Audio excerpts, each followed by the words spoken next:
వదిన చిన్నదైనా వదినయే నమస్కార యోగ్యురాలు. ఎంతటి విద్వాంసుడు కానివ్వండి, ఎంత పండితుడు కానివ్వండి, ఎంతటి సభాపూజ్యతున్నవాడు కానివ్వండి, ఎంతటి మహితాత్ముడు కానివ్వండి, వదిన గారు కనపడితే వదిన గారి పాదములకు తన తల తాటించి నమస్కరించవలసిందే. ఆవిడ చిన్నది కానివ్వండి, ఎంత చిన్నది కానివ్వండి, వదిన అంటే పరదేవత, వదిన అంటే అమ్మ. తనని కన్న తల్లి ఎటువంటిదో వదిన గారు అటువంటిది.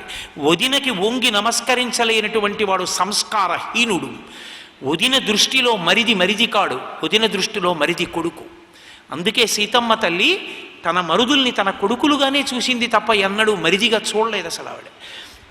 అంత భక్తితో వదిన్ని సేవించినటువంటి మహానుభావుడు. అందుకే నాహం జానామి కేయూరే నాహం జానామి కుండలే నూపురత్యభిజానామి నిత్యం పాదాభివందనాత్ అని చెప్పుకుంటాడు. కిష్కింధకాండలో రామచంద్రమూర్తితో కలిసి వెడుతున్నప్పుడు ఎన్ని ఘట్టాలని నేను చెప్పగలను రామాయణంలోంచి. ఒకసారి రుచి చూసి మీరు చదవండి అసలు ఆ లక్ష్మణస్వామి భక్తి ఏమిటో. అన్నయ్య ఎప్పుడెప్పుడు బాధపడితే అప్పుడు తండ్రిలా ఓదారుస్తుంటాడు. ఒకటా రెండా, ఎంత సేవ చేశాడు మహానుభావుడు. అసలు రామచంద్రమూర్తికి పెద్ద ఓదార్పు ఆయనే. సుగ్రీవుడు మాట తప్పితే అసలు కోపానికి వశుడైపోయాడు. ఎంత కోపం వచ్చేసిందో. వెళ్ళి ఆయన నడిచి వెడుతూ ఉంటే ఆ పదఘట్టనలకి ఆయన విసిరినటువంటి చేతి విసుళ్ళకి పక్కనున్న చెట్లు పడిపోయాయి. అంత కోపంగా వెళ్ళాడు.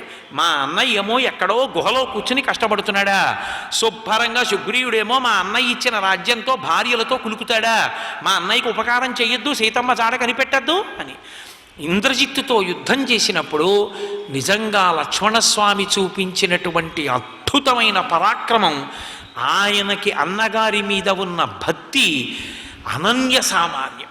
అసలు నిజానికి ఉత్తరాఖండలో అగస్త్య మహర్షి రామచంద్రమూర్తి దర్శనానికి వెళ్ళారు. దర్శనానికి వెళ్ళినప్పుడు అగస్త్య మహర్షితో మాట్లాడుతూ రాముడు ఒక మాట అన్నాడు. రావణాసురుడికి అంత శక్తి ఎలా కలిగింది అని అడిగాడు. అడిగితే అగస్త్య మహర్షి ఒక మాట అన్నారు.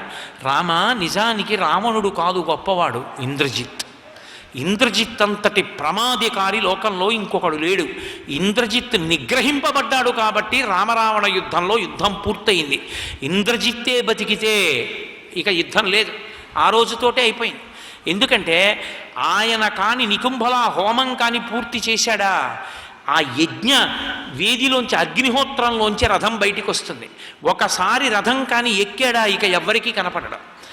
పైకి మేఘంలో ఉండి ఎవ్వరికీ కనపడకుండా యుద్ధం చేస్తాడు. యుద్ధానికి కానీ ఒక్కసారి వచ్చేస్తే ఇంద్రజిత్ ఇంకా అంతకు పూర్వం వచ్చాడు. వచ్చి రామలక్ష్మణుల్ని పడగొట్టాడు. యుద్ధం అయిపోయింది అనుకున్నారు. అసలు అంతమంది వానరుల్ని పడగొట్టాడు. కొన్ని లక్షల మంది ఎక్కడా కదలిక లేకుండా పడిపోయారు. పడిపోతే మహానుభావుడు విభీషణుడు వెతుక్కుంటూ వచ్చాడు. కాగడా పెట్టి ఆ పక్కన హనుమని పట్టుకుని వెతుక్కుంటూ వచ్చాడు. బ్రహ్మాస్త్రానికి కట్టుబడరు కాబట్టి హనుమ ఒక్కరున్నారు. వస్తూ జాంబవంతుడి దగ్గరికి పెద్దవాడు కదా అని వచ్చాడు. వచ్చి పలకరించాడు, బ్రతికున్నావా, క్షేమమా అని. అంటే జాంబవంతుడు కనురెప్పలు విప్పలేక కనురెప్పలెత్తి హనుమ క్షేమమా అని అడిగారు.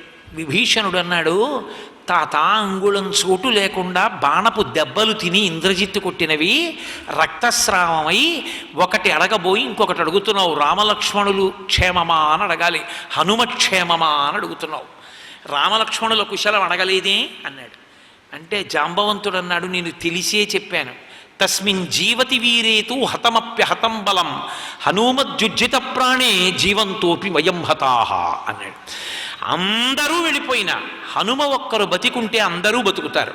అందరూ బతికున్న హనుమ ఒక్కరు వెళ్ళిపోతే అందరూ చచ్చిపోతారు. అందుకే హనుమ ఉన్నారా అని అడిగానంట. ఏమి వినయం మహానుభావుడిది. జాంబవంతుడి పాదాలు పట్టుకుని తాత హనుమని కుశలం అడుగుచున్నాడు అన్నారు. నాయన వెంటనే వెళ్ళి హిమవత్ పర్వతం దగ్గరికి వెళ్ళి ఆ మృత సంజీవని, సంధానకరణి, విశల్యకరణి మొదలైన ఓషధులు పట్రా, సైన్యం బతుకుతుందన్నారు. వెళ్ళారు, తీసుకొచ్చారు, సైన్యం అంతా బతికింది. మళ్ళీ లేచి కిలకిలారావములు చేశారు. లోపలికెళ్ళి ఇంద్రజిత్ చెప్పాడు, రామ సైన్యం అంతా పడిపోయింది నాన్న అన్నాడు. నగారా మోగించండి రా అన్నాడు. ఒకసారి చూద్దామని గవాక్షంలోకి వచ్చాడు. అందరూ లేచి కాగడాలు పట్టుకుని సంతోషంగా రామనామని చెప్తున్నారు. ఇదేమిరా అందరూ పడిపోయారన్నా, అందరూ లేచారు కదరా, అందరూ బాగున్నారు కదరా అన్నాడు.